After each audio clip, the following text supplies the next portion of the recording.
All right, welcome to another exciting episode of The Real Deal. This is a special one, so I'm very, very excited to have my next guest. So before we get into that, I'm gonna get into my quick intro and then we'll roll. Let's go.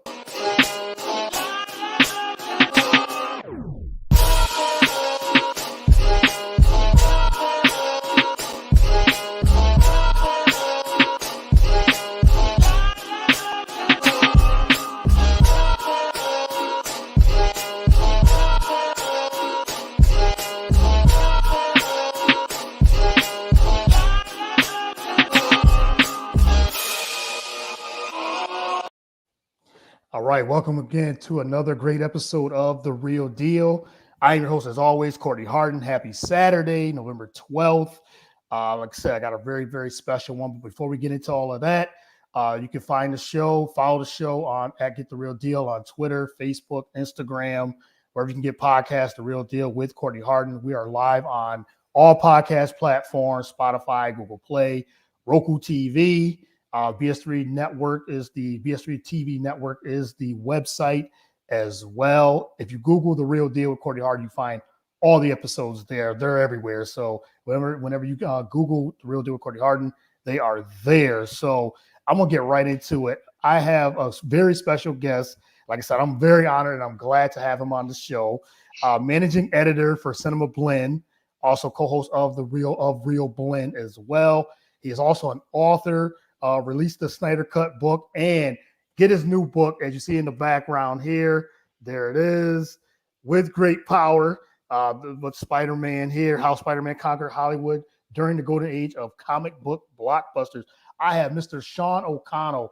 Thank you for coming on the show. Really appreciate it. Oh, it's such a pleasure, Courtney. We're almost Real Blend's kind of stealing the real deal from you. We're a little close. Yeah, a little close with the titles. Yes, yes. But I'm very excited to have you on. Like I said, I told you before we started recording. Me and my wife, we watch you on CinemaBlend all the time with reviews and things like, especially with all the Marvel movies and television shows. And you're one of the first ones we go to for like reviews and things like that, ideas and things like that. So I'm very honored to have you on the show. That's awesome, man. I love to hear that. I really appreciate it. Thank you. Really appreciate that as well. So let's get right into it. Talk about a little bit about yourself, how you got started in the industry, and with CinemaBlend and Real Blend. And I listened to a couple of your, when you talked about you didn't really want to be an author, but you happened to get there. So talk about that transition all the way through how you got started.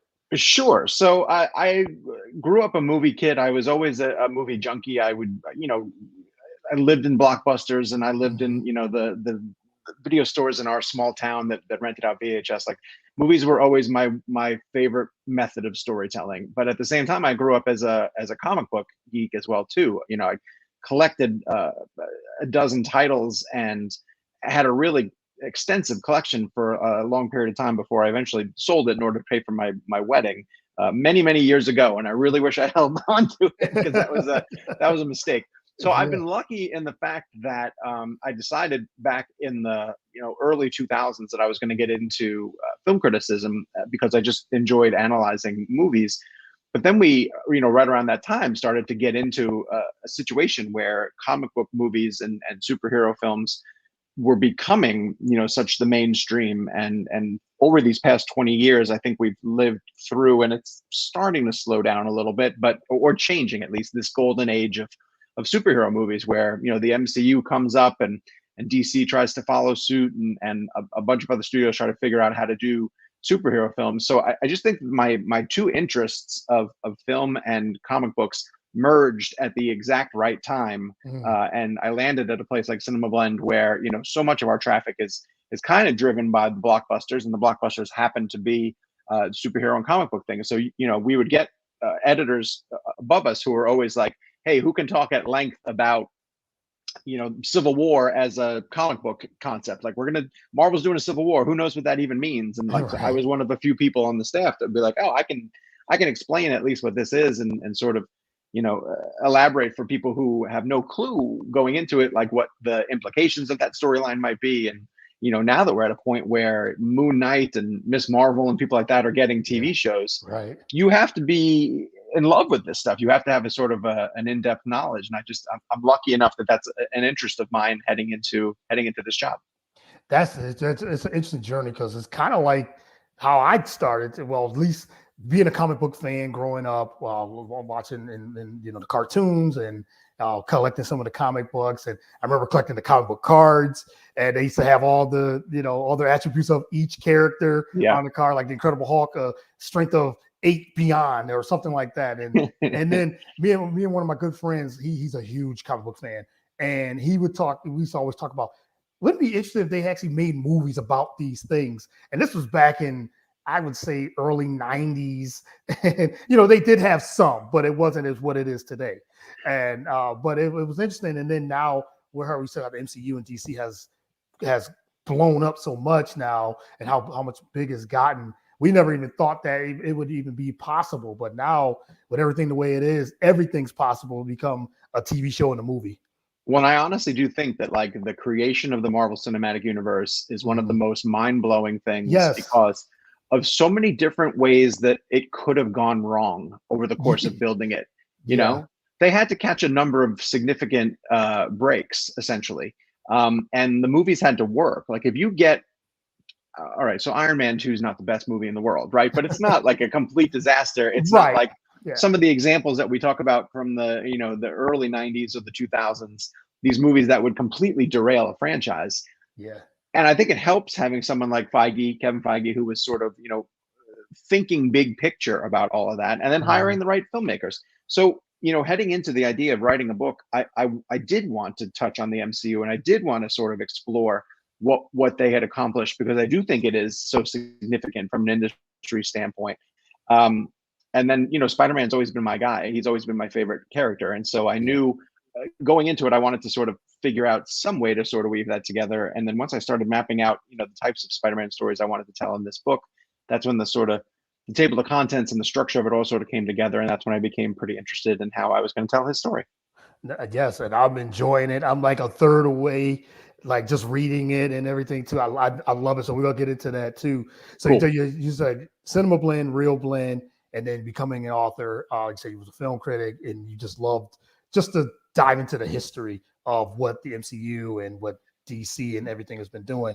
How much are you enjoying? I'm sure you're enjoying it. Getting involved with with CinemaBlend and Real Blend and the podcast and everything too.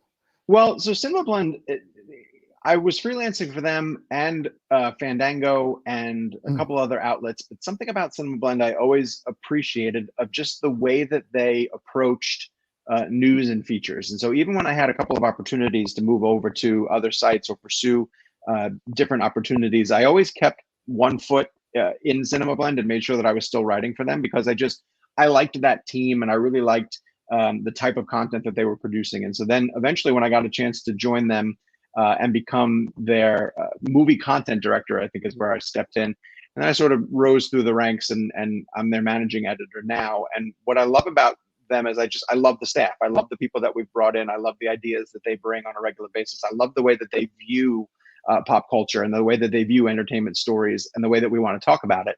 Real Blend kind of spun out of that. The podcast that I do with Jake Hamilton, who's based in Chicago, and then Kevin McCarthy, who's another film critic in Washington, D.C. The three of us just realized, hanging out together, that we all sort of were on the same page. We all, appreciated different things about movies that were similar, but we come at it from three different angles. And so I thought it was always interesting the way that we had conversations, and I figured if we could put it into a podcast form, that people would sort of catch on. And it's been fun to do. We've been doing it now at this point. I think I lost. Oh, am I still here? I can hear you. Yep. I'm back. Okay. Okay. So the podcast, has been its own thing, and it's just been a way for us to have an outlet. But then writing books, the first book that I wrote was the Snyder Cut book. And the only reason why I kind of wrote it was called Release the Snyder Cut, is that I was really intrigued by, this idea of a fan base fighting hard for a version of a movie that they thought existed, and the fact that they were being told it didn't, and the fact that Zach was kind of encouraging them to keep fighting for it, and were the fans ever going to turn a big studio around? I really got caught up in that story, So I wrote that book, and that book got released, and I was like, I'm never doing that again. That was That was a that was a lot, right? huge, yeah, it was a lot. That's a huge chunk of time. Yeah. Because I'm used to writing for the internet, and the internet is short stories, and you get instant gratification, and a book takes a long time. And Yeah. so the advice that I always give to people who say that they're interested in writing a book is that you better love the subject that you're writing about, because you're going to be immersed in it, day and night for however long it's going to take to do the research for it. But I honestly, Courtney, I'm telling you, like, once I had downtime, once the book was finished, once I was, I couldn't stop thinking about, like, all right, well, what's the next thing that I could potentially Right. shape into a book? Yeah. And you get the itch a little bit, and you're like, all right, I could sort of work on another book. And so that led to the thinking of, well, I love Spider-Man, and I'm Yeah. blown away by the MCU. What could I do to put this together into a book form? And I started to think about the different stories that me as a fan would want to hear more about over the Yeah. course of Right. his cinematic journey. Like, what really happened with Sam Raimi's Spider-Man 4? Like, how close did he get? What was the story going to be? When you get to the end of Andrew's book, or Andrew's run, like, the Shailene Woodley as Mary Jane Watson was always really intriguing to me.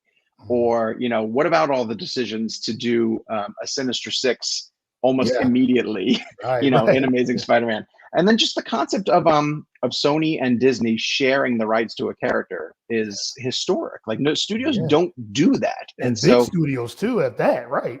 exactly, they Yeah. they don't want to play with their, they don't want to share their toys, essentially. And so once I started to map out all those stories, I was like, oh, if I explored this, oh, if I went in this direction, the concept of With Great Power came together, and Mhm. here we are. Here we are, and it's a great book. I remember when you announced it. I think it was February, I believe, Mm. and I saw it. I saw it on your page. And I'm like, oh, Sean's writing a Spider-Man book. Oh, I'm in. And it comes out. It comes out 2 weeks before my birthday. Yes, I am all in, because I just celebrated my birthday on Wednesday. So that Happy was birthday. perfect. Thank you, thank you. And I'm a big Spider-Man fan too, big MCU fan. But Spider-Man is my favorite character too. That's awesome. And growing up, and I just thought, like, okay, he's about to write something about Spider-Man, write a book about Spider-Man and the history, and I want to know more about this. So, but before we get into that, we got a couple of comments here. BS3, he's part of the network. He's the head of this network. So thank you for tuning in. Got another comment. Good morning to everyone. And a question for you too. Sure. Says, good morning, Sean. When writing a book or illustration of a book, should the chapters be long or short chapters in a kid's adult fiction book? How do you feel about that for someone just starting to write books? Oh, that's interesting. If your audience is kids, I would lean shorter. Mhm. Um, but if the subject matter is interesting, then no chapter is long enough, right? You're Yeah. you're kind of engrossed in what you're doing. You do have to often think, like, it's funny with the With Great Power book, and I'm really glad to hear that you're enjoying it so far, Courtney, Yeah. because Oh, one of the yes. challenges is, am I writing for people who know this stuff already, and Mhm. don't want it repeated to them, or am I writing to someone who has no idea what this stuff is, and I have to explain every little detail? And so for this person, when you're talking about the type of book that you want to write, you do have to keep your audience in mind, for sure, and you have to know whether they're going to want to stay with a long chapter, or just get through some short chapters, for sure. But make sure that you're writing the book that you want to write. So I ended up, the tone that I try to find is really just, these are the stories that I want to know, and this is kind of how I would want to know them, and then you just hope that you find your audience. So I hope That's that true. helped. Yeah, yeah, yes. So the person who asked that question, I hope that definitely helped you, because you're right. It depends on who you're writing for, what audience you're writing for, and except if you're writing for kids, you probably, like I said, you want to make up the chapters a little bit shorter I than would if you're think. writing for if you're writing for adults who loves to read those long form. It's almost like long form journal, like articles. You like, some people are really really like the details, and even with your book, it's very detailed. So Well, and yeah, you talk about, like, the attention span of an audience yes, nowadays yeah, too. too, It's yeah. it's complicated. So even within the Yeah. chapters of the With Great Power book, I really tried to put subheads that kind of break up the action. Mhm. So if you get to a point where you've read all the way through and you're still, like, halfway through a chapter, but then I got a stopping point because we're going to transition into another part. Because I know personally as a reader, if I'm going through a chapter and I look ahead and I'm like, ooh, I got 7 more pages to go. Yeah, I do that. Yes. Yeah. I do Oh, that I got too. 3. I can do 3. I can do 3 tonight in the next 10 minutes. Yes, I can do this too. Yeah. I do a lot of my reading during evening after working and everything too. And then, but by the time sometimes you're like, oh man, I'm so tired. But I got 3 pages. You said I can do this. I can do this. I can do that. Chapter. Yes, yeah, I can definitely do that. So you kind of answered a couple of my questions. I was gonna say, like, to dive into Spider-Man. What do you think of the impact of Spider-Man in the comic books? And you wrote in the book about anybody can wear the mask, because Spider-Man as a character and as a Peter Parker as a character relates to a lot of people. So explain that a little bit. Yeah, I thought a lot about the character, in writing this book, and it's things that I just took for granted, and never really processed 100% why I appreciated them about him as a character. For me, it was really his sense of humor. I loved his sense of humor. I always love in the fact, in the middle of a battle, he's making sarcastic quips, and I thought when he gets the right writer, he can be really, really funny. But then I started to think about, like, why is he so globally famous, and how come people follow him into comic books and video games, and right around the time that I was starting to do the research for the book and really put a lot of thought into it is when Into the Spider-Verse came out. And Into the Spider-Verse, I thought, really did a great job of tapping into what makes Peter universal, because here we get all these different versions of the character who come from different multiverses. You get Spider-Gwen and Spider-Ham and Spider-Man Noir and all these things, and they all meet the needs of what makes Spider-Man really interesting, but they come at it from a different perspective. And one of the things that I really love too is that my wife is in elementary education, and she talks about the fact, like, when I told her I was going to do a Spider-Man book, she was like, you have no idea. I see Spider-Man every single day. Everywhere, right? the kid backpacks, lunch boxes, but it's Miles. This new generation has through the Into the Spider-Verse movies, their Spider-Man is Miles Morales. And I think that's amazing. Like, I think it's so cool that they have found a way in to the mythology of Spider-Man, and figured out a different way that they're going to make a whole new fandom, essentially. And so I wanted to really ask questions about, like, how come that is? How come this character who's been around for 60 years has that resonance? And I think, for so many reasons that I write about in the book, it's because unlike like a Batman or a Superman, like, he's legitimately protecting a city that we recognize, or that like in New York City, a city that so many people probably call home. Right. And when you get to the movies, it's not like Tim Burton doing a overly stylized Gotham, that none of us have ever seen before. Sam Raimi has to figure out how to make this blue collar kid from Queens, look realistic up on the screen. And that's the challenge that's put before every filmmaker who takes on a Spider-Man movie. Like John Watts talks about, he wanted to move Homecoming out to the suburbs just because he'd never seen Spider-Man in the suburbs before. Yeah, right. And how excited I get as a fan at the end of, like, Far From Home, to see him back in Manhattan and swinging through the city. There's just nothing that matches that. That stuff makes me so incredibly excited. And the concepts of that everyone can wear the mask, I never thought about that going into this book. I never thought the fact that all of his features are covered from head to toe by his costume, unlike so many other characters, so many other superheroes. So no matter who you are, like, race or gender, you can imagine that, hey, I'm that guy. I'm the person behind that mask. And there was a quote that I have early on in there from Shang-Chi director, Destin Daniel Cretton, who was like, hey, growing up Asian, I never had a superhero that I could point to who was like, oh, that's my guy. But Spider-Man, I could, because he always wore the mask, and you could imagine that that's you behind it. And I thought that was so emotional and so impactful. And I wanted to get that point across throughout the narrative of this book. That's amazing. And then I'd read that quote, and I never thought of it either until you said that. It's like, yes, kids love Spider-Man. Like they resonate with him, and because my nephew, he's just turned 4. And he loves Miles Morales. He loves Peter Parker. He loves Spider-Man. And every year I look at it from this. Me and my wife talk about this. I was like, okay, who's going to be the biggest character in Halloween? Like from kids' perspective, who's going to be the biggest character? So we talk about that, and we're like, well, Spider-Man's always going to be there. It's like every single year that the impact of what Spider-Man does. Spider-Man couldn't even have no movie that year or anything like that. But for some reason, you said his costume is always up at the top, like number one. And sometimes it depends on, like, okay, Black Panther is usually a very popular character over the last few years, but Sure. Spider-Man and others, it's like, yeah, it's always Spider-Man. Whatever's the most popular cartoon of the year, it's usually that. But Spider-Man's right there too. It's like, well, Spider-Man's done a movie in 2-3 years, but kids just, people just love him. Like you said, it's just universally popular. There's something about him too as a character, is when you analyze what he's able to accomplish in Hollywood. Like, there's no other comic book character right now who is able to be part of a live action major franchise. Like, Batman comes the closest, right? But not only, in addition to that, you had, at the time that I was working on this book, like, Into the Spider-Verse comes out, so it's an animated feature that's also based on your character. There's no other superhero that's able to do that. Essentially, that movie goes on to win an Academy Award. Like, there's no superhero movie that's putting out an animated feature that wins an Academy Award. And then you have another studio in Sony that is branching off this entire universe of Venom and Morbius and Madam Web and Kraven and their characters that are associated with Spider-Man. He's not even in the universe. And the studio is able to build that. And I was like, that shows the significance of this character. That shows the power that he has, essentially, as a global draw, that Sony is investing in characters that are related to Spider-Man, and they want people to come. Now, again, Batman did get a Joker movie, and Joaquin Phoenix rides that all the way up to the Oscars. So there's parallels to Batman and Spider-Man, and the fact that, like, Batman also has the Gotham show that was on television. There's always some sort of like the Harley Quinn animated program. There's a lot of back and forth.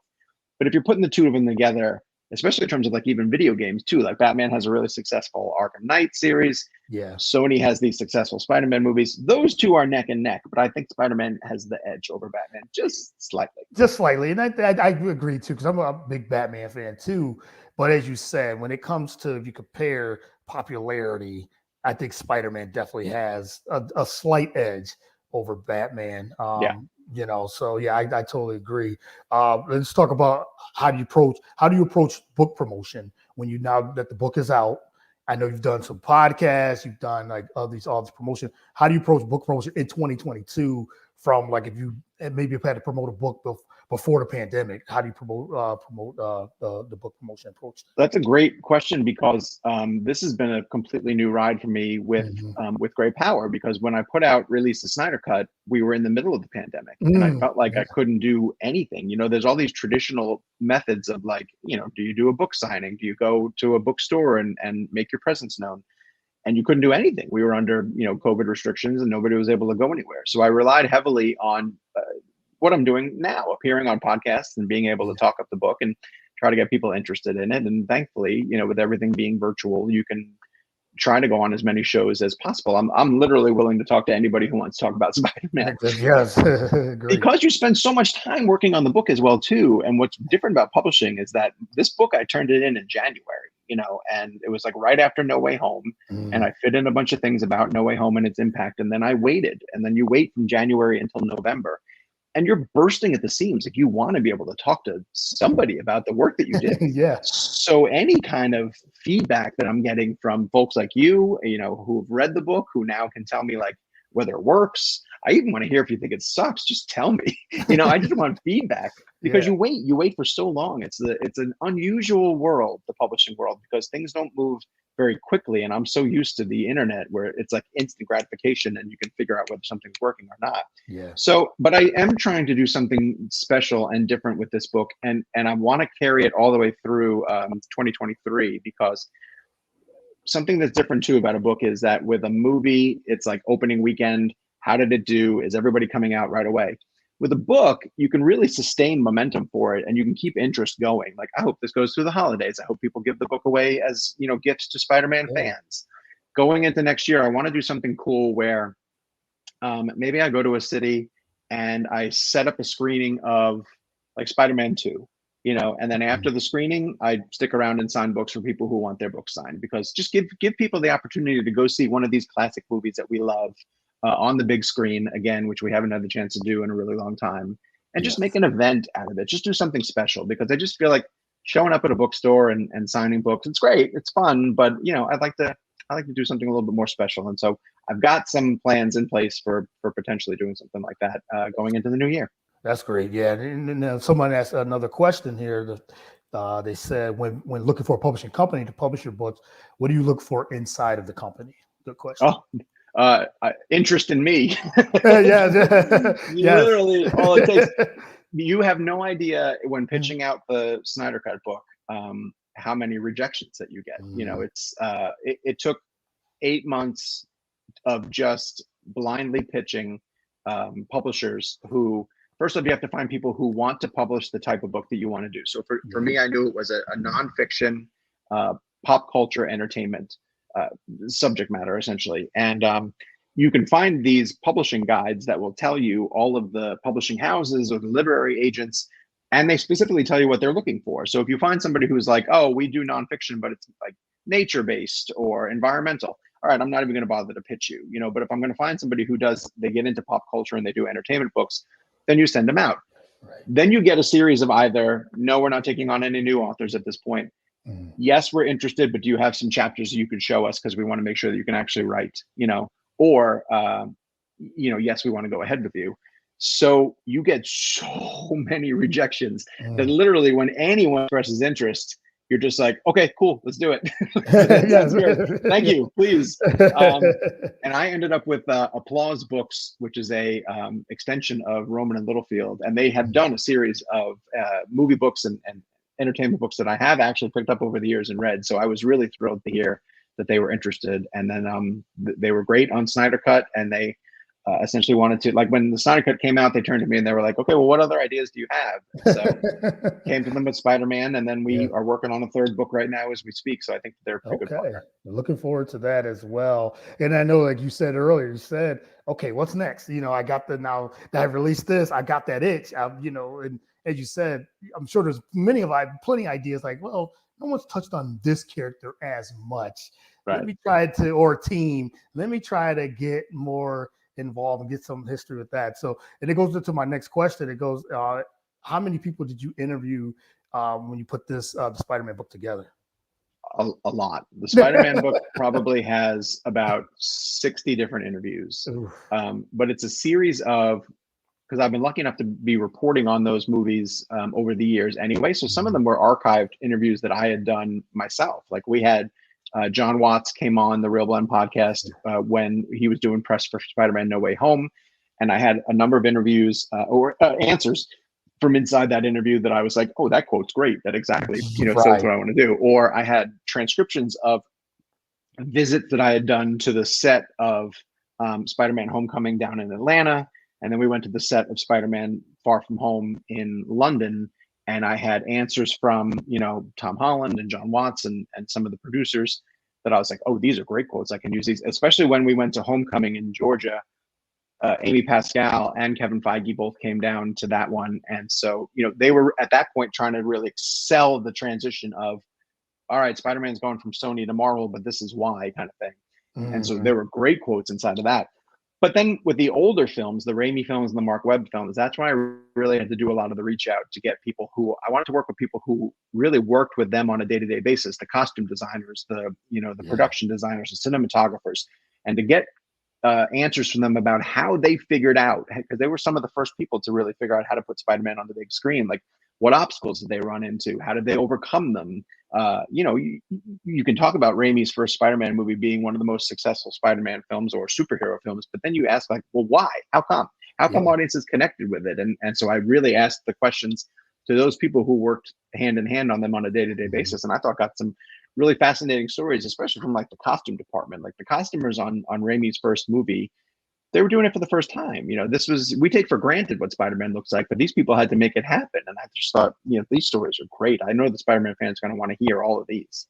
Yeah, I think that's what I love about when it comes to the researching part of it is, you can, like I said, you can ask, the big stars, you guys like Tom Holland, but it's the ones that work inside, like he said, like the costume designers and things like that. Those are working day to day. That's why I love the behind the scenes when Disney Plus does those, those shows, and they do the behind the scenes. I love when they ask those people that, who are there day to day grinding and really get to know that. I love that. 100%. Like, I don't want to say that actors are boring. No, right. But they really just show up, not on the day, like so much of the work has been done before they even get there. Yeah. Like we talk Right. about the difference in the Raimi costume, and that the Raimi costume has, the raised webbing, essentially, Mhm. and how that stands apart for that reason. Well, the costumers on that team talked about what a nightmare it was to glue or attach, each of those pieces, and that when someone's wearing it then and it flexes, how does it not pop off? How does Pop it off, stay where right. it's going? Yeah. These are Yeah. but then there's this whole industry of people who do cosplay, now, who do spend a lot of money to figure that stuff out. Like there's Yeah. fans who are engrossed in this, which I love. I think that's fantastic. And I kind of wanted to see, like, okay, there are fans that are doing it now, but who was doing it back then, and what were the Yeah. decisions that they were making? I love that type of stuff. Yeah, me too. I really do enjoy that. And some people might think, well, but no, we want to know some of the details. Like you really say, you Yeah. watch a movie, you want to know, because even going to the directors, the writers, and even beyond that. So even like when She-Hulk, when she goes into the studio and she's at in the writers' room, like, yeah, I want to see this. Or the AI Kevin, like, yes, I will. Yes, that stuff is fascinating. I love that. So yeah, I think it's great to have those. So you talk about some of the challenges of writing a book. What were some of your favorite moments? I know it's probably plenty, but if you had to name a couple, what were some of your favorite moments? Well, when you get an interview with somebody who like, I know personally that if I were picking up a Spider-Man book and they didn't have an interview with, fill in the blank, then I'd be like, oh, you didn't get that, Mm, then you didn't really. So for me to get, someone like Avi Arad who sat down for hours with me, yeah, and I know Avi gets a lot of flack for the decisions that he made, but people don't realize how important he was in the early stages of bringing Marvel movies out to Hollywood. He was yeah, really significant in getting Blade and the X-Men and of course Spider-Man off the ground, and hired Kevin Feige and brought him on board. yeah, So getting someone like that, getting someone like Amy Pascal, getting someone like Matt Tolmach, who was a producer behind all of these, getting time with um, you know Mark Webb and John Watts and the different Spider-Men over the years. Those are so satisfying, to get those interviews and to be able to tick them off. I got Phil Lord and Chris Miller to talk about Spider-Man, Spider-Verse. I got, like I said, Avi and Matt Tolmach to talk about Venom, and yeah, I had it with Andy Serkis and Ruben Fleischer to talk about the Venom franchise. Just being able to file those things away, but also when you're trying to build an arc, like a story arc, and then you get it all to sort of snap into place. There's nothing more satisfying than when you finish a chapter and you realize that, like, oh, I got it. I finally got it to where I want it to be. yeah. Because when you start, it's that blank page cliche, like Mhm. you're staring at it and you're like, what is this going to become? What is it going to be? And then when it becomes what you want it to be, and sometimes it even changes mid chapter, and you're just like, oh, I'm going in a different direction now. When it finally snaps, it's pretty amazing. Yeah, I'm sure it's an amazing feeling. As you said, you get all these great people that you're interviewing, and it's a process, and then, as you said, if I got that chapter done, they're like, wow, I got all my questions answered. I might have had a few more, but I got everything answered. But as much time as you can spend with these busy people, and you're busy yourself too. So just to align the time for them to take the time to even answer your questions to build Well, this. and it's great when they give you an answer that sends you down a totally different road too. It's Yeah. it's fun when you have like an assumption about something, but then they answer and they tell you, oh no, it was this, and then you're like, ooh, cool. Now I'm going to go do some more research and put all Yeah, this together. That was always fun, also. that's cool. I love that. And so let's talk about the Spider-Man films. Uh, can you tell me which? So we'll go with Toby first. What did Toby bring to the Peter Parker Spider-Man character, and what did Andrew bring to the same? And then what Tom Holland, in your opinion? So Toby was the realization of the early, Stan Lee, Steve Ditko. Like Yeah, he's that Peter without a doubt. yeah, He's bookish. He's awkward. He makes the pivotal mistake, the recreation of the criminal getting past him at the wrestling match, like all of that stuff. yeah, It's lifted right off the page. yeah, And of course, he's the pioneer. He's the one who had to figure out how to do it first, and uh, he's always going to be nostalgic, a nostalgic pick for that reason. Andrew is complicated because, and I get into this a lot in the book, yes, so many of the decisions that Andrew had to make, and then the people who were working on Andrew's films, they were legitimately trying to just do what do something different than what Raimi did, because the shadow that was cast by that Raimi franchise Yeah. was so massive Right. that Andrew had to try to distance himself from that and not just do a carbon copy, yet still do the origin. And so, Andrew is no way in any way, shape, or form like as nerdy as Toby was. He's Mm-hmm. a bit of an outcast, he's a bit of an outsider. But he's cool. Like if I were that kid, I would think that I was pretty cool. Yeah. But then Andrew has to play some more devastating moments that are inherent to the Spider-Man story. And I think that with all due respect to Toby, I think Andrew's a better actor. I think Andrew's the best actor of the three, to be honest with you. And so when he plays Gwen Stacy's death, it's a gut punch. There's that montage at the end of Amazing Spider-Man 2, where it's just him standing by the graveside as the seasons change, is one of the most powerful moments, in the course of that series. And then he gets to interact with the kid at the end right before he fights the Rhino, and you believe it, because Andrew's such a good actor. And then Tom's challenge, which is completely different from the other two guys, is how do you become Spider-Man in an existing universe? How do you become a Spider-Man where you already have a convincing Iron Man and Captain America and then the Avengers? And so I know people give him flack for being like Iron Man Jr. kind of thing, but he's serving the story as that he had to tell at that time. He was being brought into a fully formed universe, which the other guys didn't have to do. And I think Tom does a great job of doing that, like his Spider-Man 3, to be able to have all of those villains that we love, to have a Green Goblin, to have Dr. Octopus, and to see how he interacts with all those guys, and then to bring in the other two Spider-Men, it's a dream come true. It's as a Spider-Man fan, I'm sure, Courtney, you never thought you'd ever see something like that. Never at all. And it's funny because all the rumors of what was going on of No Way Home, which to me is my favorite Spider-Man movie of all time. Yeah. This is the way it was put together, and like you said, to bring Toby and Andrew, I was like, there's no way. I know there was always rumors and things like that. So to be surprised at how they did it, how they constructed it, and the final chapter of that and Tom Holland, it was amazing. And then they said, well, all those villains, it's like there's no way they're gonna be able to put this together. There's no way. And for it to be a masterpiece the way it was, and I meant to ask you that because I saw that you were on a podcast and they asked you about that. What do you feel about No Way Home now than when it first came out? To me, it's the same. Like I was excited from then, and I'm still even more now because it's just an amazing movie. If anything, it's better now. Because it's still, it should be a train wreck. It should be too much stuff packed together, and they had to serve two really complicated things, which is they had to make sure that it was still a Tom movie. It couldn't just be he couldn't be sidelined in his own, third film.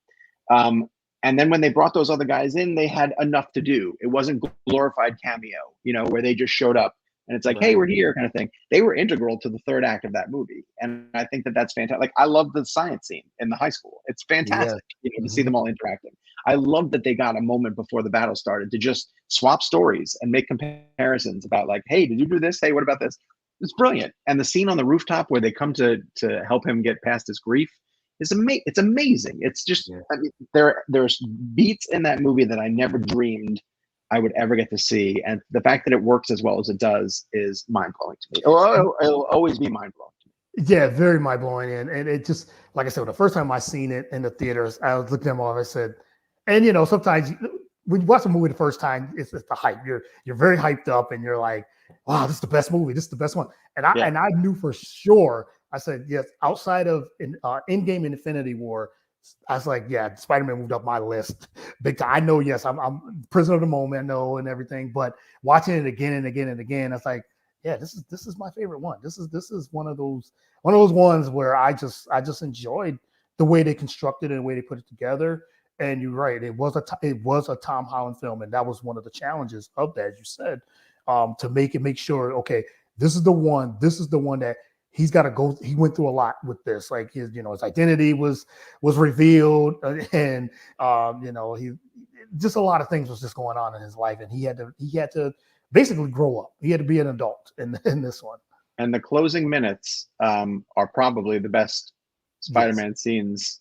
Yes, I think that we've ever seen in the MCU, and I think you could argue that we've seen in any of the Spider-Man films to date. From the moment he enters into that rundown apartment, and he's the Peter Parker that we know. He's stripped of everything. He's on his own. That suit is gorgeous. Yes, it I is. love it. I love wish we that had a better shot, a cleaner shot of it. too. I hope they don't make any changes before he returns for another one. Sometimes when he comes back, he has a new suit. But I was ready for that. I was ready for that version of Peter, you know, to have lost everything and to still be going on because he knows that that's what he has to do. He still had to be Spider-Man. Yeah, we could have had a whole hour just on this No Way Home because Yeah, there's yeah. so many. You said there's so many nuggets of that when the Spidey sense is like just tingling. When before you know Green Goblin, it's like yes, it's Oh, like okay. Defoe. Come Defoe, on. yes, How yes. great. How Oh, great. and the Spidey sense, he's just you could just tell like it's just on thousand and like I said, you know, my wife she loves that. She said I love that part like this. He's like okay, I get it. Like this is Defoe's his acting and Jamie Foxx and Doc Ock. I oh my god, they could just go on and on. I love No Way Wife, Home. my wife, who's like a casual fan, you know, she's Yeah. watched them all, but she's kind of watched them because of me. And she loves Andrew also, but the moment when he saves Zendaya, Yes. she started to cry. Yeah. And I was sitting next to her in the theater, and she turned to me and she goes, "Because he lost his girlfriend in the other one." And I was like, even as a casual fan, like that hit her so much. It's part of it. It's ingrained in you, these moments, you know. And she knew he got redemption from it, and you don't have to be such a diehard to have those movies work on an emotional level for you. Right, right. I love that. And as you said, Andrew, who's the only one that didn't get his third movie, Yeah. but for him to come into this one and like I said, almost kind of get closure. I thought that was such amazing writing for him to just come in there and they help him out, they help him through it all. It's like, no, you're amazing. You are amazing. And he's like, well, thanks. I love to hear that. Just but you said just to save Zendaya. That was just good moments. But you know what's wild too, Courtney, is that like if one of those two guys says that they're not interested in doing it, like the movie doesn't happen. Yeah, You know, right. Mm-hmm. like it takes both of them buying into it Yeah. to really pull this off, to pull off something truly that special. I love Andrew in his interviews when he was like, once I found out Toby was back, like I had to do it. I couldn't say no Right. at that point. You don't want to be that guy. Yeah. It's like Yeah. Yeah. if Toby says yes and then Andrew says no, or vice versa, you're like, wait, you just really they know that the public backlash would have been. He's like, okay, I got to do it, whatever. Yeah, I love it. I love it. Yes. So I just got a couple more, then I'll definitely let you go. You give me a lot of time, which I enjoy. Question here says, when you're writing a book, do you type out loud to get the words or vision that you're putting on paper? What type of methods do you use to write? No, I don't. I just sort of barf out everything. Yeah. And then I do really honestly try to find, I move paragraphs around, I shape different things, I figure out, what direction I want to go in, because it's not a finished document, even when you walk away from a chapter, if you say, oh, that chapter's done, you move on to the next chapter, you start working for a little bit, you come back to it, and then you might realize like, oh, this is completely different. This is bad. I want to move this around. I want to shift here and there. Oh, I got a better. Sometimes too, like you interview somebody later on who gives you a quote that that like, oh, that works really well back in chapter 3. That's going to get me to bridge kind of over to where I'm going. So you're constantly working on it. And, directors have said like a movie's never finished, it's taken away from you. And that's kind of how I feel about a screenplay, about a manuscript as well too. Like you could keep working on it forever. And especially this story, like I still want to know what happens with Spider-Man 4. I want to be able to talk about the rest of the movies that are going on in the Sonyverse. Yeah. You have to just get to a point where you're like, okay, this is going to be the end of this book. This is how it's going to end. So you just write and you write and you write and then you trim and you reshape things and you try to knead it into the story that you're trying to tell. Yeah, great. Yes, that's a great question too. Definitely. Thanks for all the questions, everyone. These are great in the chat and everything too. So let's talk about what you said. What's next for you? I know you said you're writing on something, working on something. I know you're not going to announce it. So, but what else? I can tell you. Yeah, I can tell you. Yeah, I'm currently working on a book about Bruce Willis and his legacy. Okay. When he announced that he was going to retire, he's always been one of my favorite actors. I did want to, in my next book, try to do something outside of the comic book realm because I did the Snyder Cut and then I did Spider-Man, and I wanted to sort of challenge myself to go in a different direction. And this one's been more analysis. I'm kind of taking his entire filmography and trying to talk about why I thought his retirement mattered. You know, like what did he contribute to Mm. to Hollywood as an actor, as a one of our last movie stars, really. And when you think about the different ways that he pushed himself, you know, to do comedies, to do he was obviously an action star, you know, but Yeah. he would try some weird movies with some auteurs, and you know, of course, The Sixth Sense reinvented him, and so I want to sort of explore his career and figure out where we're going from there. That will be very interesting. You know, the guy that's been, you said, been in film for forever, for a long time, and Yeah, just to get the history. And you say when you're in that, when you're in film and TV and film for that long, yes, you're going to pick some things where it's not going to work. It's just the way it is. sure. But you said it only takes one movie to get you back on track, or and now, but it would be. I would love to. I'd love to see that too. Just the history of Bruce Willis would be amazing. I think there's some interesting stories to tell there. Courtney, I just want to warn you, I'm getting a low battery thing on my laptop, so I'm Okay. afraid it's gonna kick me off. Okay. All right. Well, we'll cut it. We'll cut it from this. I was just going to ask, what are you anticipating in phases 5 and 6 coming up? I don't know, because phase 4 has been so weird, you Yeah, know, up and in down, terms of right? like, Yeah. yeah, in terms of introducing the number of things that it's trying to introduce. I think we're going to get into the multiverse. I think, Yeah. weirdly enough, that Ant-Man's going to point in the direction of phase 5 and 6. It's going to be heavy Kang. I don't understand how you do a Secret Wars movie without more of a buildup. It feels like you need a lot more characters. So I'm Yeah. curious to see where we're going with that. But I'm excited about the introduction of teams like the Fantastic Four. I think they're long overdue. Yep.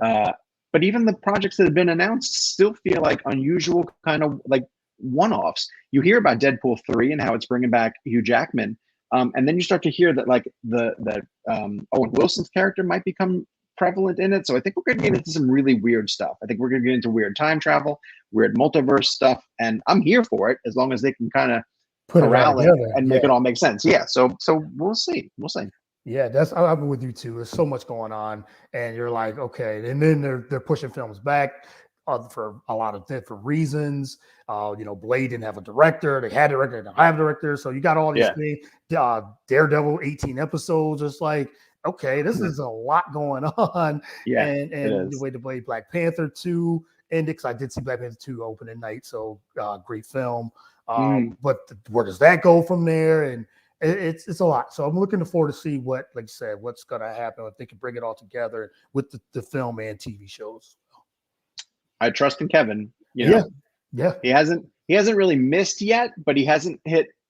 I don't know if we're ever going to reach Infinity War and Endgame level again. I think that might have been the pinnacle. But I'm here for the ride. I'm here for whatever they're putting out. I'm not going anywhere. Yeah, me either. I'm definitely going to watch it. Well, Sean, this has been so much fun. I really appreciated this time. Just to dive into, and I've always wanted to interview you, and just to get just to pick your brain on a lot of different things. Like I said, could have done an hour on just one topic or anything too. But I really appreciate you and your time in the book and what you got going on at CinemaBlend and Real Blend as well. So let everyone know where they can actually follow you and follow your journey and all that. Sure. I mean, I'm on CinemaBlend on a daily basis, so make sure you bookmark us and check us out every single day. The podcast is Real Blend. We come out every Friday. We have a premium episode that drops on Monday. It's a fun sort of movie news and interviews type podcast if you love additional movie stuff. And then on social media, I'm on Sean _ O'Connell on Twitter, and I share most of my stuff from that account. So give me a follow if you like Marvel and comic book stuff. And of course, the book is With Great Power. It's available on Amazon. It's available in all the different places where you get books for purchase. And then if you do check it out, leave a review on Amazon, leave a review on Goodreads. Star ratings and things like that really help boost the profile of the book, and are very much appreciated. Yes, get the book, and you are the #1 bestseller on Amazon. I saw that. Congratulations for that. Yes, for whatever that means. Whatever that means. But it is cool to see. People are buying the book and they're enjoying it. I saw the reviews, and I'm enjoying it. I can't wait to complete it when it's finished. And definitely. So thank you again. I really appreciate it, and have a good rest of the weekend as well. Thanks, Courtney. Thank you so much for having me on. I really appreciate it. All right. Thank you. Have a good one. Take care. You too. All right. That is a wrap for the show. That was Sean O'Connell on. Really appreciate him. CinemaBlend, Real Blend. Follow his journey. And this was tremendous. As a fan of comic books, as you guys know, comic book film, especially Marvel, MCU. I mean, I dig this. I dig these things, and I really, really appreciate him and his time. And this was one of a great dinner. This was a great one, a great guest. I couldn't ask for any more from that. So again, thank you everyone for the questions and for the comments, and really appreciate it. Yes, nice to meet you, and thank you for your nuggets you provided. Yes, I hope that helped you as well. Get the book With Great Power, the behind the scenes of Spider-Man and all and everything, the history of him moving from TV to film, from cartoon to film. I mean, just so many nuggets in this book. You guys will really, really enjoy it, especially if you're an MCU fan, or you're a comic book fan, Spider-Man fan. But follow Sean as he does tremendous interviews and things like that. So thank everyone that tuned in. Again, thank you for everyone that's tuning in on Google and Apple and Spreaker and all those things. BS3 TV network is the network, BS3 TV on Roku.